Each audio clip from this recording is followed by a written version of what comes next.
Welcome guys, SSC IQ YouTube channel SSC IQ YouTube channel में आप सभी का स्वागत है। तो आज है नरेशन की फर्स्ट क्लास। इसके पहले हमने एक्टिव पैसिव को कवर किया, उसके पहले हमने टेंस को कवर किया। इंग्लिश की कंटिन्यू क्लासेस चल रही हैं, आप लोग कंटिन्यू हमारे साथ बने रहें और कुछ ना कुछ सीखते रहें।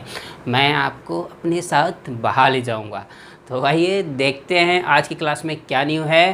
तो उसके पहले मैं आपको बताता हूँ कि अब आज मैंने एक स्पेशल टेस्ट कराया था एक्टिव पैसिव का, जिसमें मैंने 20 क्वेश्चन दिए थे, 30 मिनट का टाइम दिया था। उसमें कुछ लोगों ने पार्टिसिपेट किया, जिसमें विनर स्वाति मिश्रा हुई हैं। आप लोग रिज़ल्ट स्क्रीन पे देख सकते हैं।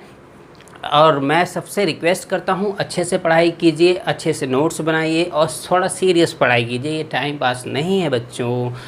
तो आइए नरेशन के बारे में देखते हैं। नरेशन क्या है? नरेशन मीन्स वर्णन, हिंदी बोलते हैं वर्णन, मतलब किसी चीज़ को वर्णित करना, बताना, एक्सप्लेन करना अच्छे से, उसको बोलते हैं नरेशन।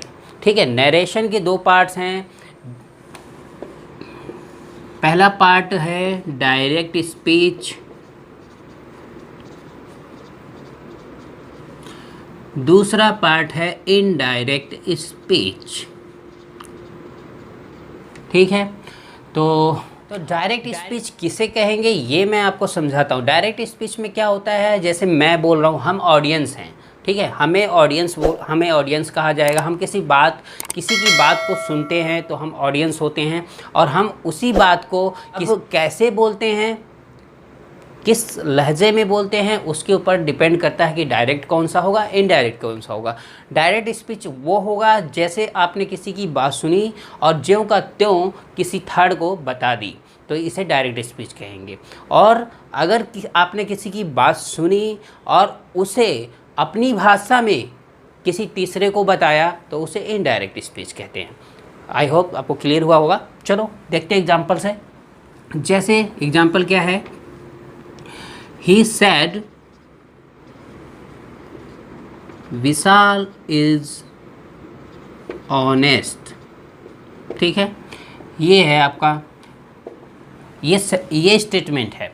तो इसमें क्या है ना, He said Vishal is honest, इसमें देखिए इन्वर्टेड कामा लगा हुआ है। जब भी ऐसा होगा तो वो डायरेक्ट स्पीच है, उसे बोलेंगे डायरेक्ट स्पीच। इसमें क्या हुआ, ये कॉमा क्यों लगाया गया? इसलिए लगाया गया क्योंकि ये वर्ड किसके हैं, जिस स्पीकर ने बोला था, जिसका स्टेटमेंट है वो, ये वर्ड, ये सेंटेंस उसी के हैं।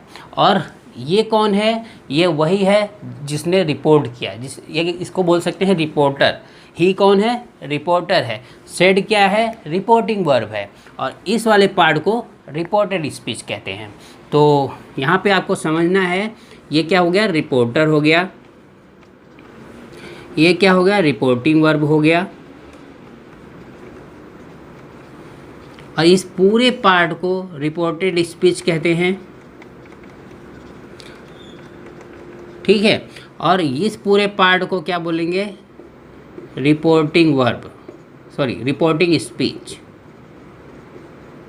ठीक है, आपको क्लियर हो गया होगा। ये पार्ट क्या है? रिपोर्टिंग स्पीच है। ये पार्ट क्या है? रिपोर्टेड स्पीच है। अब रिपोर्टिंग वर्ब में ये क्या पार्ट है? ये रिपोर्टर है। ये सेड जो है रिपोर्टिंग वर्ब है। अगर ऑब्जेक्ट होता तो वो आपको क्लियर हो गया होगा कि स्पीच जो नरेशन है वो 2 टाइप्स होता है, direct speech, indirect speech. Direct speech में जो स्पीकर है, स्पीकर के स्टेटमेंट को हम डायरेक्ट उसी के लैंग्वेज में बोलते हैं। ठीक है, उसी की भाषा में बोलते हैं। किसकी भाषा में? स्पीकर की।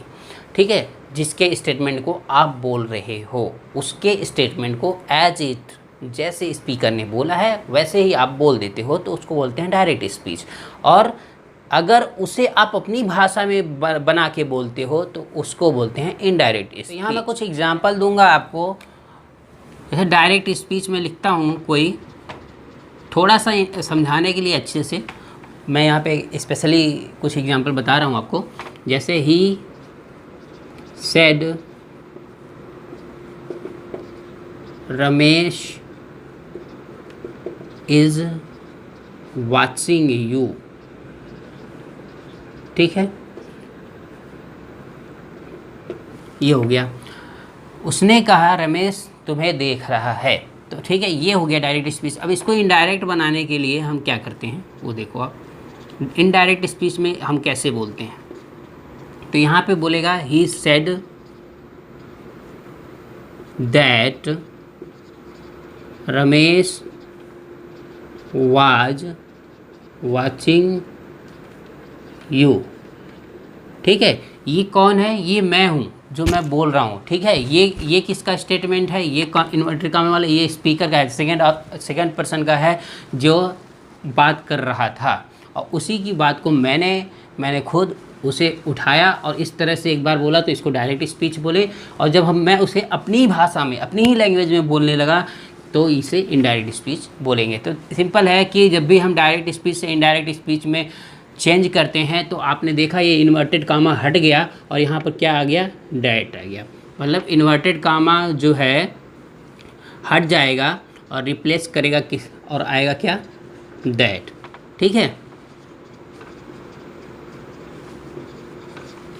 तो इन्वर्टेड कामा हट जाएगा, उसके बाद रिप्लेस्ड बाय दैट हो जाएगा। ठीक है, और एक चीज़ आपने देखी होगी, नोटिस की होगी, यहाँ पर इज वाचिंग था, यहाँ पे वाज वाचिंग हो गया। हाँ जी, हमारा जो टेंस होता है वो भी चेंज होता है, प्रेजेंट का पास्ट हो जाता है। ठीक है, ये टेंस के वाले रूल्स मैं आपको वन बाय वन सबका समझाऊंगा अच्छे से। पहले तो आपने ये देख लिया, अभी मैं आपको कुछ सेंटेंस के बारे में बताऊंगा कि जो सेंटेंस हमें इसके अंतर्गत पढ़ने हैं, उन सेंटेंसों के बारे में मैं पहले आपको इंट्रो करा दूंगा, उसके बाद ही आगे का क्लास हम करेंगे। तो हम इसमें 5 तरह के सेंटेंस का स्टडी करते हैं, जो मेन सेंटेंसेस होते हैं। मैं वन बाय वन आपको यहाँ पर थोड़ा सा डिफाइन करूँगा। सेंटेंस जानना बहुत ज़रूरी है आप लोगों के लिए, इसलिए मैं यहाँ पर स्पेशली बता रहा हूँ। तो पहला सेंटेंस है एसर्टिव सेंटेंस। ठीक है, एसर्टिव सेंटेंसेस, इसमें जो है ना, जो मैं बताया था आपको जब आपने टेंस पढ़ा होगा, तो उसमें बताया था अफर्मेटिव और निगेटिव। अफर्मेटिव और निगेटिव दोनों तरह के सेंटेंस एसर्टिव में ही आते हैं। ठीक है, इसमें कौन कौन से सेंटेंस आते हैं? अफर्मेटिव एंड निगेटिव, ये दोनों सेंटेंस इसी के अंडर में आते हैं एसर्टिव सेंटेंस में। हिंदी में कह लें तो स्वीकारात्मक, अस्वीकारात्मक वाक्य कहते हैं इसको। और दूसरा है आपका इंट्रोगेटिव सेंटेंस। इसके बारे में मैंने ऑलरेडी आप लोगों को बताया ही है। इंट्रोगेटिव सेंटेंस में क्वेश्चन मार्क जरूर लगा रहता है। इसमें क्वेश्चंस पूछे जाते हैं, कब, कहाँ। ठीक है, व्हाट, व्हाई, हाउ, ये सब जो है इंट्रोगेटिव सेंटेंस के बारे में होता है। और तीसरा है इम्परेटिव सेंटेंस। इसके बारे में भी मैंने बताया है एक्टिव पैसिव में, आज्ञा सूचक वाक्य। मतलब don't go, call him, sit down, इस तरह के जो सेंटेंस हैं ऑर्डर वाले मतलब विश वाले, विश नहीं, ऑर्डर वाले, वो सारे इसी में जाते हैं। ठीक है, रिक्वेस्ट वाले वो भी इसमें ही जाएंगे। तो इस तरह से ये इम्परेटिव सेंटेंस हो गया, आज्ञा सूचक वाक्य। ठीक है, अब चौथा है आपका ऑप्टेटिव सेंटेंस। इसको हिंदी में बोलेंगे इच्छा सूचक शब्द, इच्छा सूचक वाक्य। मतलब इसमें इच्छा व्यक्त की जाती है आपकी कि मे गॉड ब्लेस यू। ठीक है, आप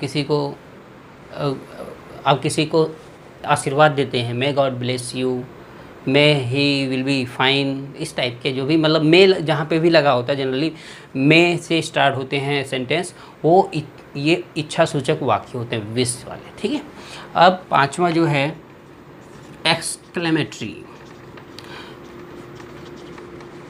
सेंटेंस। इसको हिंदी में कह सकते हैं विस्मयादि बोधक। मतलब आश्चर्यजनक वाले जो शब्द होते हैं, जो आश्चर्य प्रकट करते हैं। जैसे कभी मान लो सडन बारिश हो गई, सडन कोई एक्सपायर हो गया, सडन कुछ हो जाता है, तो इसमें आप क्या करते हैं? मतलब 2 तरह के एक्सक्लेमेशन होते हैं, एक जॉय वाला होता है, एक सॉरो वाला होता है। दोनों तरह के सेंटेंस इसी के अंदर में आते हैं। सडन सरप्राइज होना, सडन शॉक होना, ये सारे जो सेंटेंस है वो एक्सक्लेमेटरी में आते हैं। अब मैं वन बाय वन आपको एग्जांपल देके बताता हूँ। ऐसे सभी सेंटेंस असर्टिव सेंटेंस कहलाते हैं जिसमें यस और नो का बोध हो, यस और नो की जानकारी मिले। जैसे he is a student, he is a student. तो इसमें देखिए पहला जो एग्जांपल है आपका ये, इसमें क्या हो रहा है, यस की जानकारी मिल रही है, वह स्टूडेंट है, मतलब हाँ की जानकारी मिल रही है। एक तरह से ये पॉजिटिव सेंटेंस हो गया, एक तरह से ये अफर्मेटिव सेंटेंस हो गया। ठीक है, अब दूसरा एग्जांपल कह ले, अगर हम इसी में नॉट लगा देंगे, he is not a student, तो इसमें देखिए नो का बोध हो रहा है, नो आ गया, तो इसको निगेटिव सेंटेंस बोलते हैं। तो असर्टिव में दोनों आते हैं, अफर्मेटिव और निगेटिव दोनों आते हैं, मतलब हाँ या नहीं का बोध होता है, वैसे सेंटेंस को हम बोलते हैं असर्टिव सेंटेंस। आई होप आपको क्लियर हो गया होगा, इसमें कुछ भी डाउट नहीं होगा। अब आइए इंट्रोगेटिव सेंटेंस में बताता हूँ। इंट्रोगेटिव सेंटेंस कुछ खास नहीं है, क्वेश्चन मार्क वाला है, जहाँ भी क्वेश्चन मार्क दिखा उसको बोलेंगे हम इंट्रोगेटिव सेंटेंस। ठीक है, तो जैसे आ गया, अब यहाँ पे यही वाला एग्जांपल ले लेते हैं, इज़ ही अ स्टूडेंट, यही एग्जांपल ले लेते हैं। अभी देखिए इसमें क्या है, क्या हुआ, एक विद्यार्थी है, मतलब आप क्वेश्चन पूछ रहे हैं, कंफर्म कर रहे हैं। ठीक है, क्या हुआ, एक विद्यार्थी है। अब इसमें क्या रिजल्ट चाहिए, आपको आंसर चाहिए, मतलब क्वेश्चन आपने पूछा, आपको आंसर चाहिए। तो ऐसे जो सेंटेंस होते हैं इंट्रोगेटिव सेंटेंस कहलाते हैं। ठीक है, इसी में आता है हु आर यू, ये भी एक क्वेश्चन है। वेयर आर यू, ये भी एक क्वेश्चन है। तो ये सारे जो सेंटेंस हैं वो इंट्रोगेटिव सेंटेंस होते हैं। ठीक है, अब तीसरा जो आता है आपका इम्परेटिव सेंटेंस, उसके एग्जाम्पल। इम्परेटिव सेंटेंस उसे कहते हैं, इम्परेटिव सेंटेंस ऐसे सेंटेंस कहलाते हैं जिसमें आज्ञा, सलाह, प्रार्थना आदि का बोध हो, आदि की जानकारी मिले। जैसे sit down, stand up, please sit down, stand up, and respect your Elder, respect him. इस तरह का जो भी सेंटेंस है वो सारा इम्परेटिव सेंटेंस में जाता है। तो इम्परेटिव सेंटेंस का जब एग्जांपल हम लिख रहे हैं तो इसमें ये भी आ जाता है, हेल्प द पुअर। ठीक है, respect him, sit down, get out. ठीक है,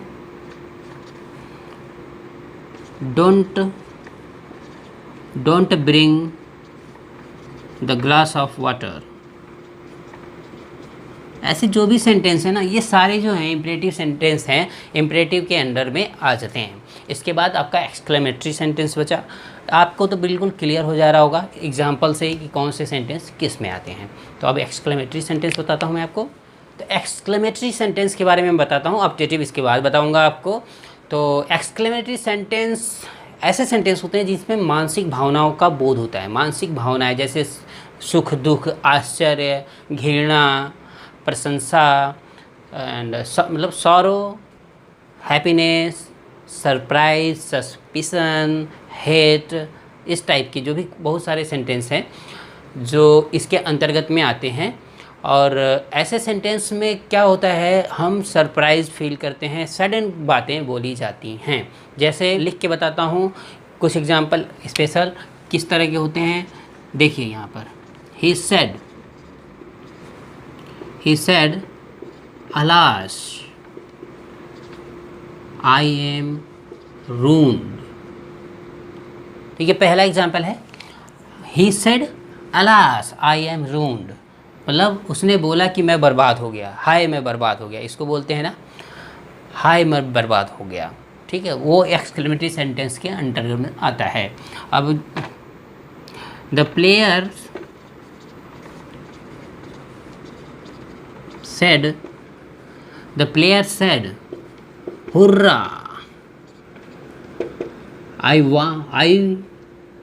we win the match. Players है तो वी होगा, वी वन द मैच।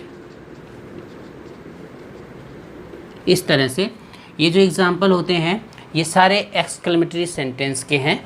और आपको इसमें क्या एक स्पेशल पहचान है इसकी, इसमें जो सेंटेंस है पूरा रहेगा और थोड़ा सा आपको रिजल्ट भी मिलेगा। मतलब I am ruined, we won the match, इसमें जो है आपको सेंटेंस पूरा अच्छे से मिलेगा। और ये जो एक्सक्लेमेटरी मार्क है, ये वाला जो है एक्सक्लेमेटरी मार्क इसको बोलते हैं, एक्सक्लेमेटरी साइन, ये ज़रूर रहेगा। ठीक है, तो एक्सक्लेमेटरी सेंटेंस के बारे में इतना ही है। अब इसके बाद देखते हैं ऑप्टेटिव सेंटेंस। ऑप्टेटिव सेंटेंस वो सेंटेंस होते हैं जिसमें इच्छा का बोध होता है, आपका प्रेयर का बोध होता है, विश का बोध होता है, जनरली विश का बोध होता है, स्पेशली इच्छा का बोध होता है इसमें। जैसे मैंने एग्जांपल लिखा है, मे यू लिव लॉन्ग, आप काफ़ी दिनों तक जिंदा रहें, या आप काफ़ी दिनों तक जीवित रहें, या दीर्घायु हो। आप बोलते हैं ना, हिंदी में बोले तो बोलते हैं चिरंजीवी भव, तो वही इसका इंग्लिश है, मे यू लिव लॉन्ग। ठीक है, और अगर फिर दूसरे सेंटेंसेस की बात करें तो मे गॉड ब्लेस यू, ये काफ़ी फेमस है, वो भी इसी के अंडर में आता है, may God bless you, may God bless you. इसमें एक और ख़ासियत है, इसमें भी एक्सक्लेमेटरी सेंटेंस, एक्सक्लेमेटरी मार्क का यूज़ किया जाता है, इसमें भी एक्सक्लेमेटरी साइन का यूज़ किया जाता है। उससे आप पहचान सकते हो कि इच्छा सूचक वाक्य है। लेकिन इसमें क्या है ना, इसमें कोई ज़्यादा डिटेल में सेंटेंस को बताया नहीं गया, ये एक विश है ये, और आप प्रेयर करते हैं, विश करते हैं, उसके लिए है। ठीक है, आप एक्सक्लेमेटरी सेंटेंस में आपने देखा होगा, उसमें क्या है, पूरा का पूरा सेंटेंस बताया जाता है, पूरा का पूरा कंप्लीट सेंटेंस बताया जाता है। ठीक है, तो उसमें इसमें यही डिफरेंट है। जनरली आपको मैंने समरी बता दी है 5 सेंटेंसेस की। अब इसके बाद हम डायरेक्ट एंड इनडायरेक्ट के सारे देखेंगे, रूल्स वगैरह। ठीक है, पहले तो हम असर्टिव और इंट्रोगेटिव के बारे में देखेंगे, उसके बाद गाइस अब हम इसके रूल्स जानेंगे कि कैसे 1 बाय 1 ये सेंटेंसों को चेंज करा जाता है। अब देखिए, पहला सेंटेंस जो मैं ऐसे ही बताता हूँ, कुछ एग्जांपल पहले दे देता हूँ, फिर उसके बाद 1 बाय 1 समझाता हूँ आपको। जैसे पहला एग्जांपल ले लीजिए, I said Vinay is running. ठीक है, ये सिंपल सेंटेंस है, इसमें देखिए ऑब्जेक्ट नहीं है, आई सेड, वो किससे कह रहा है वो नहीं दिया गया है। तो आई सेड को जब हम, ये डायरेक्ट स्पीच है, इनडायरेक्ट में बदलने के लिए हम क्या करेंगे, आई सेड, उसके बाद हम क्या करना है, यहाँ पर दैट लगाना है। हमेशा याद रहे कि ये इन्वर्टेड कामा हटेगा और यहाँ पे दैट लगेगा। I said that Vinay was running. ठीक है, ये हो गया। रवि सेड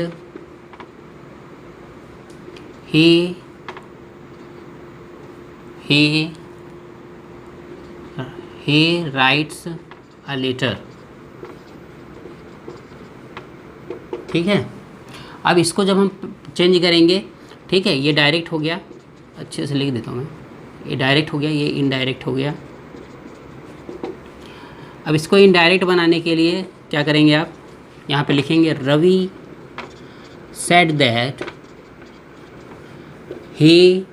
अब राइट्स है, अभी आपको जो ना टेंस का नॉलेज होना चाहिए, अगर टेंस का नॉलेज नहीं है तो प्रॉब्लम हो जाएगी। अभी क्या मैं बताने वाला हूँ, प्रेजेंट की टेंस के जितने भी फॉर्म होते हैं सब पास्ट टेंस में कन्वर्ट हो जाते हैं। ठीक है, जैसे अगर प्रेजेंट इंडेफिनिट टेंस है तो वो पास्ट इंडेफिनिट टेंस में हो जाएगा, प्रेजेंट कंटिन्यूअस है तो पास्ट कंटिन्यूअस में चला जाएगा, प्रेजेंट परफेक्ट है तो पास्ट परफेक्ट में चला जाएगा। मतलब सारा जो टेंस है वो पास्ट में कन्वर्ट हो जाता है। तो यहाँ पर भी ऐसे ही होगा, Ravi said that he, right से है तो इंडेफिनिट है तो रोट हो जाएगा यहाँ पर।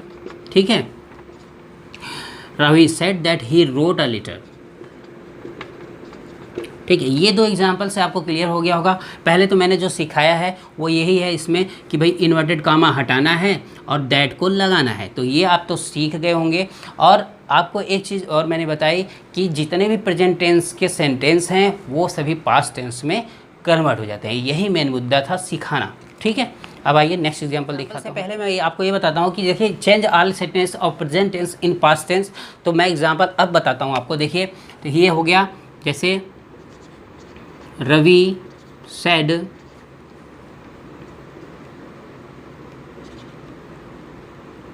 सीमा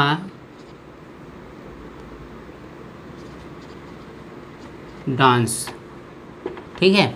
रवि सेड सीमा डांस, ये है आपका देखिए इसमें रिपोर्टेड स्पीच जो है, ये रिपोर्ट स्पीच, इसको बोलते हैं हम रिपोर्टेड स्पीच। ये ध्यान रखें आप, स्पीच ये क्या होगा, इसमें चेंज होके क्या हो जाएगा, पास्ट में चला जाएगा, ठीक है। पास्ट का ये जो भी सेंटेंस रहेगा, अगर प्रेजेंट का इंडेफिनिट रहेगा तो पास्ट के इंडेफिनिट में चला जाएगा, अगर प्रेजेंट का कंटिन्यूस रहेगा तो पास्ट के कंटिन्यूस में चला जाएगा, वही चेंज करना है। तो यहाँ पे आप लिखेंगे Ravi said that Seema danced, ठीक है। ये हो गया आपका, ये तो प्रेजेंट इंडेफिनिट का हुआ। अब देखो, Ritvik said Rama is playing, ये सेंटेंस मान लो। तो Ritvik said that Rama was playing. तो आपने दो चीज़ें इसमें नोटिस की कि भाई जो टेंस है उसे पास्ट में चेंज कर दो और इन्वर्टेड कामा हटा दो। अगर प्रेजेंट टेंस है तो उसे पास्ट में चेंज कर दो और इन्वर्टेड कामा हटा दो। बस ऐसे ही, कुछ करना नहीं है, स्पेशल नहीं है। अगर आपको टेंस आता है तो इसमें कोई भी प्रॉब्लम नहीं होने वाली है डायरेक्ट इनडायरेक्ट में, ठीक है। अब जो आती है फ्यूचर की बात, फ्यूचर में देखिए विल और शैल का यूज करते हैं हम। विल और शैल, विल एंड शैल यूज होता है, विल और शैल। तो जो विल है ना, विल को इसको वुड में चेंज कर देते हैं, और जो शैल है ना इसको शुड में चेंज कर देते हैं।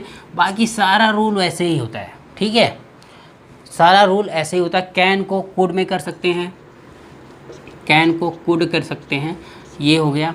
बाकी जितना यही याद है मेरे को, और मैंने आपको इसको बता दिया है। मे का माइट कर सकते हैं, और मतलब जो भी जिसके पास्ट हैं, मतलब जो भी फ्यूचर टेंस के जो भी सिंबल हैं उनको जनरली हम पास्ट में कन्वर्ट कर देते, सॉरी पास्ट के फ्यूचर में कन्वर्ट कर देते हैं। ये जो वर्ड है ना, ये जो है वुड, विल का वुड और शैल का शुड, एक तरह से पास्ट को ही दर्शाते हैं, ठीक है। कैन का कुड, ये सब एक तरह से पास्ट को ही दर्शाते हैं, इसलिए आपको ये याद रखना है। तो फ्यूचर के लिए आपको कोई बताना नहीं है। अगर आ गया ही विल सिंग तो ही वुड सिंग हो जाएगा, विल का वुड हो जाएगा, ठीक है। तो इस तरह से होता है। तो आज की क्लास में इतना ही, नेक्स्ट क्लास में और डिटेल में मैं अच्छे से आपको समझाऊंगा, ठीक है। तो आज का मैं होमवर्क कुछ दे देता हूं आपको, आप लोग कमेंट करके मुझे बता दें। तो गाइज़ यहाँ पे मैंने कुछ होमवर्क दे रखे हैं आपको, देख लीजिए यहाँ पर। Ram said Reyansh is watching TV, Shubham said he has won the match, Lokesh said she has been running since 4 o'clock। तो इसके आपको इनडायरेक्ट बनाने हैं, डायरेक्ट से इनडायरेक्ट बनाने हैं, और कमेंट करके मुझे बताना है। तो आज के लिए इतना ही, टेक केयर, बाय बाय।